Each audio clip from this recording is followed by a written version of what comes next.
السلام عليكم ورحمة الله وبركاته. أهلا وسهلا بكم من صوت الملعب. كلنا عارفين أهمية ماتش الأهلي والعين الإماراتي يوم الثلاث الساعة 8. إن شاء الله هيكون من ضمن قائمة الفريق هيكون النجم كهربا، ويا رب يقدم ماتش كويس. كولر استقر على التشكيل اللي هيلعب بيه. هيكون لحراسة المرمى محمد الشناوي، مصطفى شوبير، حمزة علاء.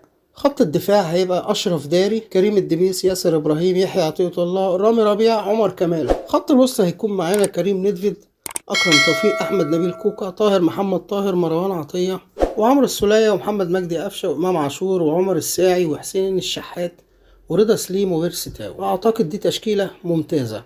خط الهجوم هيكون وسام أبو علي، والنجم معانا محمود عبد المنعم كهربا. طبعا عندنا الإصابات إن شاء الله يرجع للملاعب بسرعة.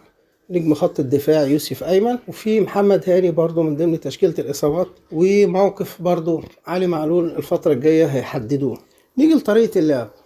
أنا شايف إن طريقة اللعب لو الأهلي لعب قدام العين الإماراتي بنفس الطريقة اللي لعب بيها قدام الزمالك، خصوصا في الشوط الأول، هيسيطر على المباراة وهيكسب إن شاء الله.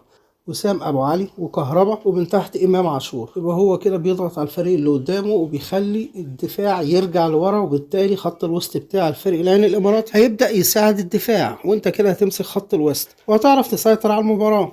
ومن ناحية تانية كمان جناحين هنا يشتغلوا، سواء حسين الشحات أو يحيى عطية الله، وعمر كمال إن شاء الله يكون له دور كبير في الملعب. مباراة صعبة لكن مهمة جدا. إن شاء الله الأهلي بإذن الله يسيطر على المباراة ويعرف يكسب. وأنا أتمنى إن كولر يركز شوية في الماتش، ويخلي قفشة يحاول ينزل بدري شوية. ما ينفعش يكون عندك لاعب وأنت محوش لي مجهوده للدقايق الأخيرة. بالتوفيق للنادي الأهلي إن شاء الله. شكرا لكم والسلام عليكم ورحمة الله.